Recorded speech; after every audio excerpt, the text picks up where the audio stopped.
قرآن مجید جن لوگوں نے پڑھا، جن لوگوں نے اس قرآن مجید کو سمجھا، جن لوگوں نے اس قرآن مجید کے اوپر غور و فکر کیا، اللہ تبارک و تعالیٰ نے ان کی زندگیوں میں انقلاب پیدا کیا ہے۔ حضرت فضیل بن عیاض رحمت اللہ علیہ اپنے وقت کے ڈاکوؤں کے سردار گزرے۔ ایک رات تمام اپنے ساتھیوں سے مشورہ کیا، فلاں جگہ میں فلاں گاؤں میں ہم نے ڈاکہ ڈالنا ہے۔ اپنے ساتھیوں کو رخ دیا کہ آپ اس رخ پر چلنا ہے آپ نے، اور خود بھی نکلے گھر کی طرف، اور گھر کے جب دیوار پر چڑھے، ارادہ ہے ڈاکہ ڈالنے کا،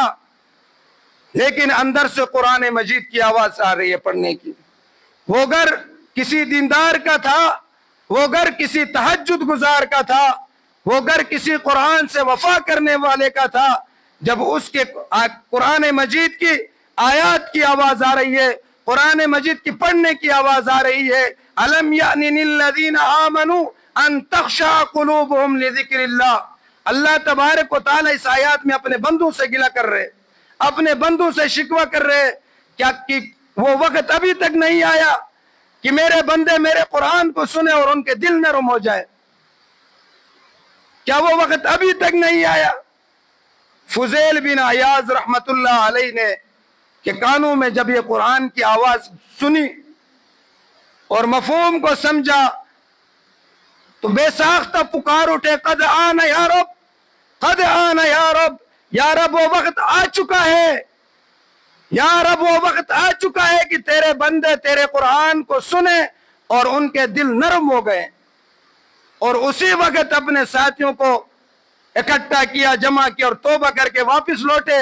اور اپنی تلوار کو توڑ دی اور احرام باندھ کر مکہ مکرمہ کا رخ کیا۔ اور ایک وقت وہ آیا کہ مکہ مکرمہ میں عابد الحرمین کے نام سے مشہور ہوئے، عبادت میں اپنی زندگی کو کھپا دی،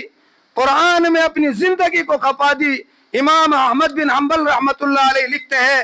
کہ ہم نے ارادہ کیا کہ حضرت فضیل بن عیاض رحمت اللہ علیہ کا دیدار کے لیے ہم جائیں، ان سے ملاقات کے لیے جائیں۔ ہم ساتھی جمع ہوئے اور ان کے گاؤں کی طرف روانہ ہوئے۔ جب ان کے گاؤں میں پہنچے، ان کے گھر کا ایڈریس لیا تو لوگوں نے بتایا آپ کو گھر کا ایڈریس تو بتائیں گے، لیکن وہ اتنا اپنا وقت ضائع نہیں کرتے، آپ کو ٹائم دے کر آپ کے بلانے پر وہ باہر نہیں آئیں گے، وہ اپنی عبادت میں مشغول رہتے ہیں، قرآن کے اوپر غور و فکر کرنے میں مشغول رہتے ہیں۔ ایک طریقے سے وہ باہر آئیں گے، اگر آپ میں سے کوئی شخص قرآن کو پڑھنا جانتا ہو تو اس کے دروازے پر بیٹھ کر قرآن کی تلاوت کرے۔ امام احمد بن حنبل رحمت اللہ علیہ فرماتے ہم میں سے ایک شخص نے قرآن کی تلاوت شروع کی تو حضرت فضیل بن عیاض رحمت اللہ علیہ اپنے حجرے سے باہر نکلے اور بیٹھے، قرآن مجید کی تلاوت سنی۔ ہم نے اس دوران، تلاوت کے دوران ان کا دیدار کیا، ان کی زیارت کی۔ جیسے قرآن مجید کی تلاوت ختم ہوئی تو حضرت فضیل بن عیاض رحمت اللہ علیہ اٹھ کر اپنے گھر کے اندر تشریف لے کر گئے۔ تو ان لوگوں کے دلوں کے اندر جس نے قرآن مجید کو سمجھنے کی کوشش کی، قرآن مجید پر غور و فکر کرنے کی کوشش کی کہ اللہ تبارک و تعالیٰ مجھ سے کیا کہہ رہا ہے، یہ قرآن کس وجہ سے نازل ہوا ہے، کس کام کے لیے نازل ہوا ہے، اگر انسان اس کے اوپر غور و فکر شروع کرے تو واللہ العظیم اللہ تبارک و تعالیٰ اس کی زندگی کے اندر انقلاب پیدا کر دیتا ہے۔ ورنہ یہ قرآن مجید صرف مردوں کو بخشوانے کے لیے اللہ تعالیٰ نے نازل نہیں فرمایا، بے حساب برکتیں ہیں، بے حساب رحمتیں ہیں، لیکن اس قرآن مجید کو دنیا کے اندر نظام کے نفاذ کے لیے نازل فرمایا، جس کو ہماری عدالتوں نے، ہمارے نظام نے پس پش ڈالا ہوا ہے۔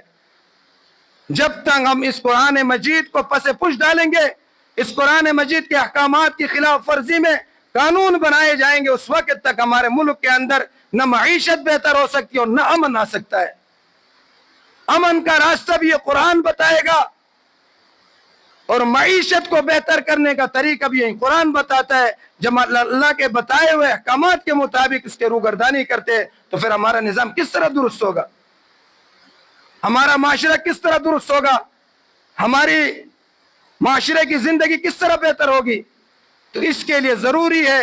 کہ ہم خود بھی قرآن مجید کو پڑھیں اور اس کو سمجھنے کی کوشش کریں، اس کے ترجمے کو، اس کی تفسیر کو پڑھنے کی کوشش کریں، اور اپنی اولاد کو اپنی اولاد میں سے کوئی بھی بچہ خالی نہ ہو جس نے قرآن نہ پڑھا ہو. آج مغربی دنیا مدارس کے خلاف پروپیگنڈے کرتی ہے. کمیاں ضرور ہیں مدارس میں، لیکن اس وقت سب سے زیادہ جو قرآن کی خدمت کر رہے ہیں وہ مدارس کر رہے ہیں. آپ کے بچوں کو قرآن کی تعلیم دے رہے ہیں، لیکن مغربی دنیا اس کے خلاف سوشل میڈیا کے اندر آئے روز پروپیگنڈے کرتی ہے. لیکن ان تمام پروپیگنڈوں کو آپ نے پس پش ڈالنا ہے، پاؤں تلے رون کر اپنے بچوں کو قرآن کی تعلیم دلوانی ہے، حدیث کی تعلیم دلوانی اور ایک بہترین انسان بنانا ہے.